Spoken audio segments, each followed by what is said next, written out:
Morning, ladies and gentlemen, and welcome to this very special episode today on the 15th day of March 2023. And it's a beautiful day out here in Brisbane, 27 degrees and mostly sunny, the way we like it to be. Well, once again, welcome to this segment. The earlier segment today was that very wonderful interview with Swami Atmas Anandaji from the Brisbane chapter of the Vedanta Centre of Sydney.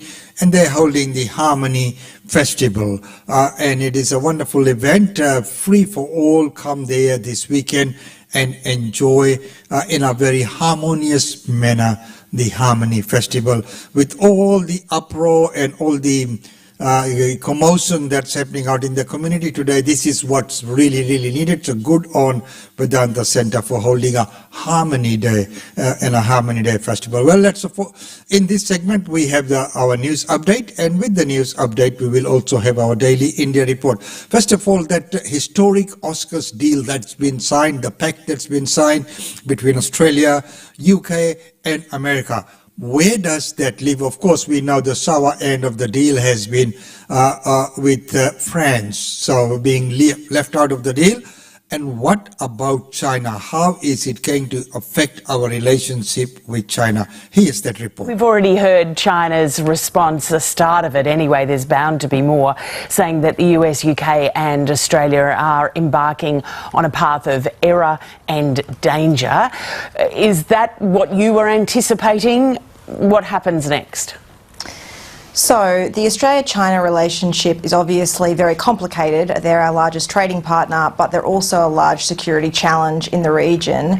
Obviously, China was not going to be happy no matter what got announced yesterday, because China is in a great power rivalry and competition with Australia's security ally, the United States.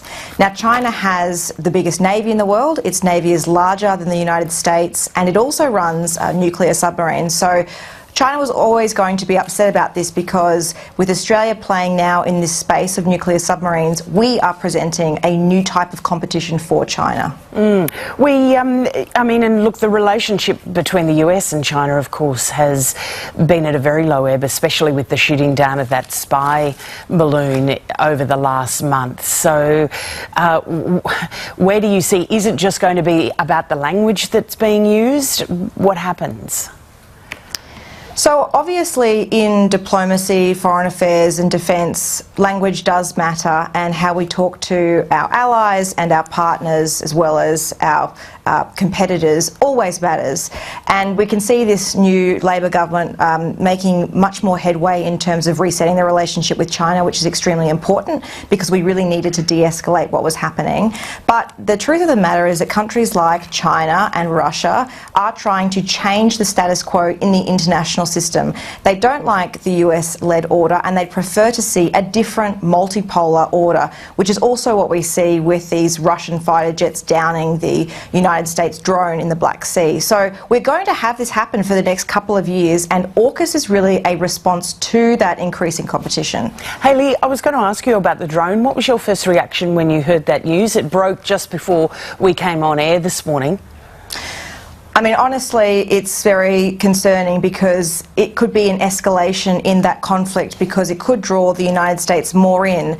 And it's very interesting that Russia would take that activity, that it's directly, brought down that drone, because it is trying to escalate the situation while also making it more difficult for the US to respond, because now the ball is in the US's court about what it actually does, and that is testing the US resolve in Europe. But honestly, what it did was remind me of what happened last year in our own region with China, when a Chinese fighter jet intercepted an Australian surveillance aircraft, basically cut in front of the nose of an Australian aircraft in the South China Sea. Now, that aircraft didn't come down, but it's another provocation and a grey zone way that countries like China and Russia are able to test the system and test our resolve.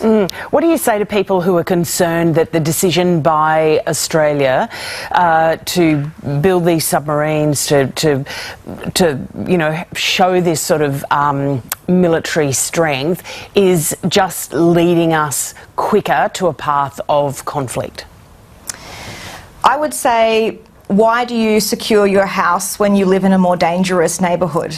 I mean, you do really need to start to invest in security, and that's one of the most important things that AUKUS has done in terms of actually, not the submarines necessarily, but starting a national conversation that we need to have about how our region is changing, how after decades of peace post-World War II, we are now in a different environment where China is increasing its power and it's trying to gain more influence and more territory physically in the region. So AUKUS is a response to that. We're going to have to spend more on defence because of that, even though we'd prefer to spend it on things like health and NDIS and other things at home. So what the challenge will be for policymakers is going to be communicating why we need to spend so much money to be able to get a capability that we will only have in decades to come. And the capabilities that is going to be there in decades to become, and the investment and the drain on resources is now. But it is planning for the future. And that's what it's all about. Good governance is about planning for the future, being prepared, looking beyond today. So hopefully that this is all right. Now, one of the things that is said yesterday was that these submarines will be nuclear powered. They will not have nuclear weapons. That was made clear, but it was also said that they will be nuclear powered. Now, well, we have said that word now, nuclear. What's going to happen with the nuclear waste? We dispose of it safely. We've got in terms of where we sit on the map, we have an incredibly stable environment to store nuclear waste. The Labor Party signed up to AUKUS knowing that they would have to deal with the waste, and now that they're in government, they know that that's a part of the deal.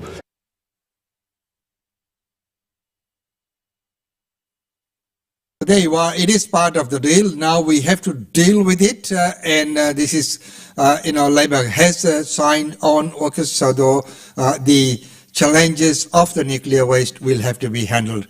Now, talking about nuclear and talking about power generations, how things are powered, power is needed day in, day out. Now we are so reliant on it.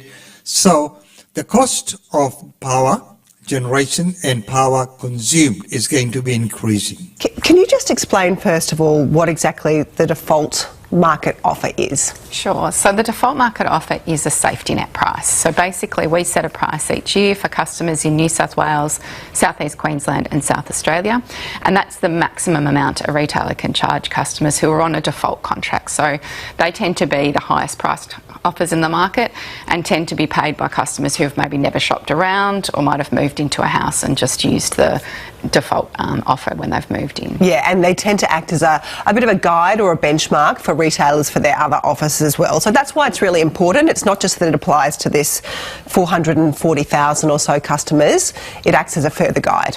It's a reference price. Yeah. So retailers, when they're advertising their other deals, have to tell you how much it is compared to the default market offer. Okay, so what can consumers in those states that are covered by it expect?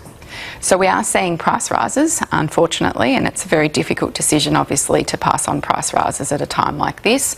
But from 1 July this year, so 1 July 2023, we're currently estimating prices could rise by 20% in Queensland, 22% in New South Wales, depending on where you live, and 22% in South Australia. That's for most residential. Why is it more in South Australia? And some businesses in South Australia could go up to by 25%. Well, why is it so much more in South Australia? That's a little bit about the fact that they didn't go up as much last year. So it's roughly the same in dollar terms, but what we're seeing is very high wholesale prices are driving these price increases. The fact that this is effectively a cap, does that mean that electricity prices would charge much more if the offer wasn't there?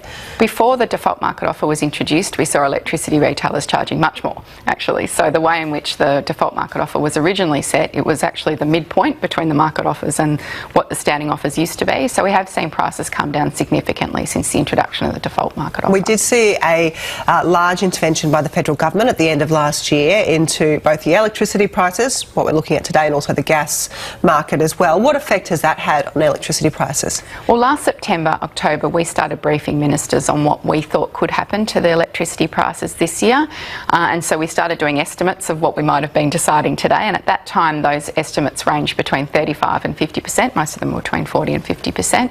So that was obviously very alarming. 40 to 50% price increase is just horrific. So it's really good to see that all governments have intervened in both coal and gas markets, and that has brought down the price expectations in the system. And so today's decision is more like 20 to 22%. Okay, so this government intervention, it has had a material effect on electricity prices. We have seen contract markets fall more than 50% since they started talking about intervening in these markets. What's going to happen in the future, next year, year after? So this is just a draft decision today, so we'll make our final decision in May. So we will continue to monitor those wholesale markets between here and May.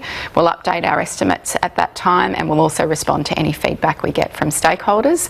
So it's hard to tell where it'll go from here, but we're hopeful that we'll continue to see prices no higher than what we're offering today. Okay, and just important before we finish up to say this is just a benchmark offer, it's a safety net. Consumers can and in fact must shop around. It's really important to shop around. There are better offers out there in the market. We have a free independent comparison website, energymadeeasy.gov.au.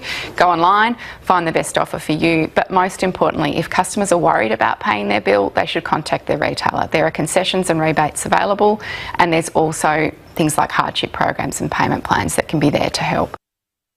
So there are programs are there in place for help for hardship as well. Now with changing the service providers, it is not always that easy. I mean, it's easy. You can go online and say that I've flicked to one to another. The transition is not always very smooth. There are, same as the telecommunications service providers. If you have tried changing from one to another, there is always those problems. And they say, oh, no, it's not our end, it's their end. And so this is where things have gone wrong. Well, ladies and gentlemen, right now it's time to go to our daily India report. Welcome to the Daily India Report, which brings you reports, interviews, features and more on India and the Indian diaspora. Indian Prime Minister Narendra Modi discussed key issues including the next phase of digital transformation in India during his meeting with Nokia CEO Pekka Lundmark on March 13th. Nokia CEO Pekka Lundmark met Indian Prime Minister Narendra Modi in Delhi on March 13th and discussed how the brand is contributing to India's 5G journey, among other key issues. After the meeting, the Nokia CEO shared a picture with the Prime Minister and tweeted that it was his privilege to meet with Prime Minister Modi and discuss Nokia's contribution to India's 5G journey and the next phase of digital transformation and to support India's 6G ambitions. Modi also retweeted the post and called the meeting fruitful, having discussed leveraging technology for the welfare of society. Modi also confirmed the discussions on India's strides in building next-generation digital infrastructure. Nokia Corporation is a Finnish multinational telecommunications company, which has been an integral part of India's remarkable progress in technology and connectivity over the last 27 years. They have witnessed several remarkable milestones, including launching 2G or GSM technology in early 2000s, bringing 3G services in 2011, pioneering 4G or LTE technology in 2012, and introducing 5G to India in 2022.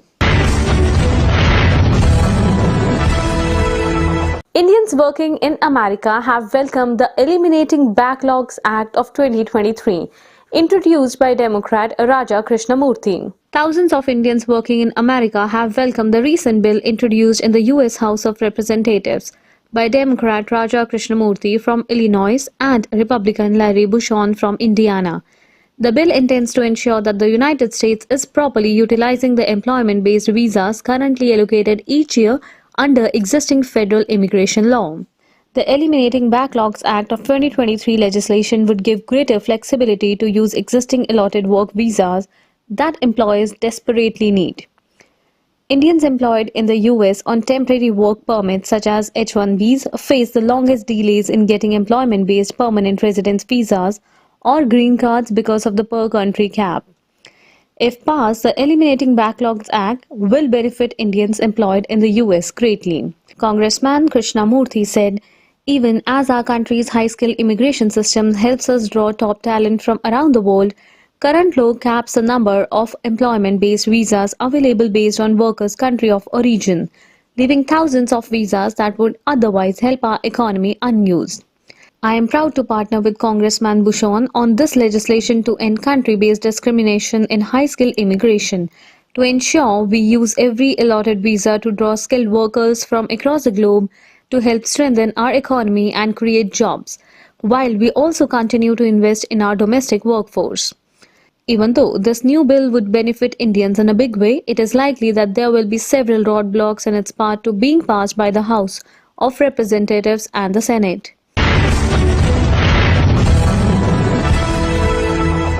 The resumption of the budget session of the Indian Parliament on March 13th met with series of disruptions as both Lok Sabha and Rajya Sabha were adjourned for the day amid protest from both sides. The second leg of Union Budget 2023 commenced on March 13th in New Delhi, after the first half was marred by a series of disruptions over a number of issues, with Hindenburg Report and Adani Group issue being the focal point.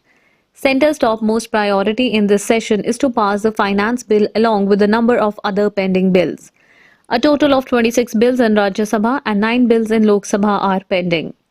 Most of the second half will be spent on discussing demands for grants to ministries including Panchayati Raj, Tourism, Railways, Health and Culture. The first half of the budget session used 84% of its allotted time in the Lok Sabha and just 56% in the Rajya Sabha. Congress President Mallikarjun Kharge convened an urgent meeting of the opposition leaders on March 14th, a day after parliamentary proceedings were adjourned amid the ruckus over Rahul Gandhi's remarks in the United Kingdom on Indian democracy and Parliament. Union Ministers Rajnath Singh and Piyush Goyal led the government's offensive against Rahul Gandhi in Parliament. They demanded Gandhi's apology even as the opposition planned to protest over rising prices and push for a joint parliamentary committee to investigate the Adani Hindenburg issue. Both houses, lower house, the Lok Sabha, and upper house, the Rajya Sabha, were adjourned for a day amid protests from both sides as the budget session resumed. Indian Weather Agency has predicted some relief from the ongoing heat wave, with rainfall predicted in some coastal states on March 14th and 15th. The India Meteorological Department has predicted possible light to moderate rainfall accompanied by thunderstorms and hailstorms over South, Central, East and Northeast India from 15th March to 17th March. These states include Tamil Nadu, Karnataka, Andhra Pradesh, Telangana, Odisha, Chhattisgarh, etc. According to the Met Department, West Bengal is also likely to receive rainfall before 19th March, with the likely formation of a cyclonic circulation over Jharkhand and strong moisture incursion from the Bay of Bengal. The Weather Office added that thunderstorms with lightning or hailstorm accompanied by light to moderate rainfall is very likely over North Bengal districts from March 14th to 28th. These districts include Darjeeling, Jalpaiguri, Cooch Behar, Alipurduar and Kalimpong. Scattered light rainfall activity with thunderstorms, lightning and gusty winds were very likely over sub-Himalayan West Bengal and Sikkim and northeast India on 14th March. Scattered rainfall with thunderstorms and lightning was also predicted over western Himalayan region during 14th to 15th March. Despite a fall in Asian markets, BSE Sensex opened with gains on March 14th. Indian equity benchmark indices Sensex and Nifty gained in early trade on March 14 despite weak global cues led by the Silicon Valley Bank collapse. Amid volatile trading, the 30-share BSE Sensex surged 205.55 points or 0.35% to 58,443.40 points, while the broader NSE Nifty rose 44 points or 0.26% to 17,198.30 points. On March 13, domestic share markets has ended with losses for the third consecutive session, declining around 1.5%. BSE Sensex dropped 897 points or 1.52% to end at 58,238. The Nifty fell to 59 points or 1.49% to settle at 17,154. The mid-cap index at BSE shed 1.8% and the small-cap index fell 2%. In the Sensex, only Tech Mahindra gained 6.8%. The rest 29 companies witnessed losses.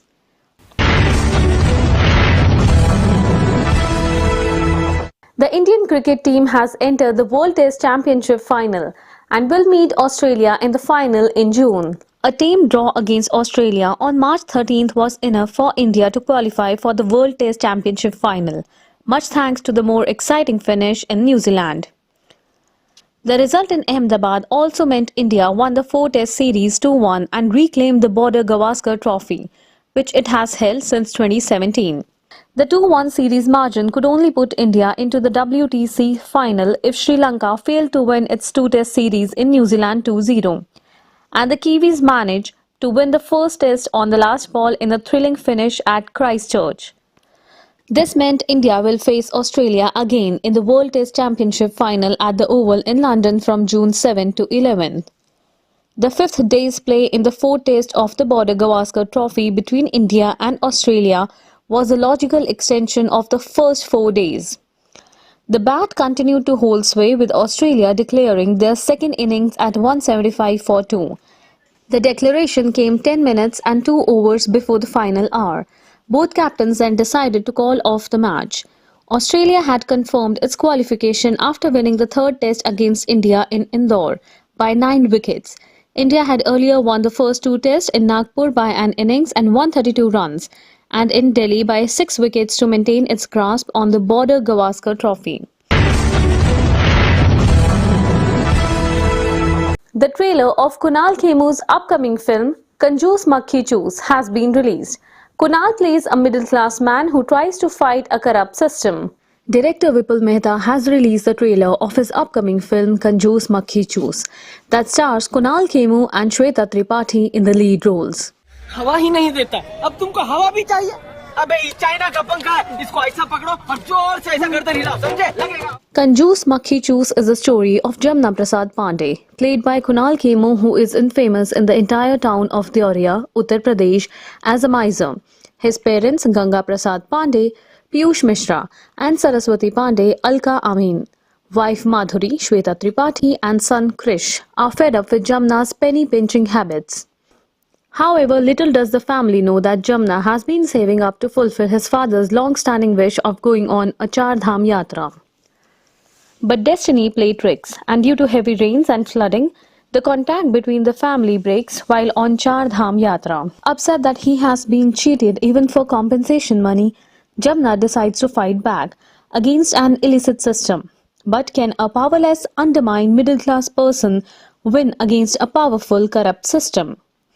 Written and directed by Vipul Mehta, the comedy drama also stars Piyush Mishra, Alka Amin, Rajiv Gupta and late Raju Srivastav in pivotal roles. The direct-to-digital film will premiere on ZEE5 on 24th March 2023. That's all for this bulletin of the Daily India Report.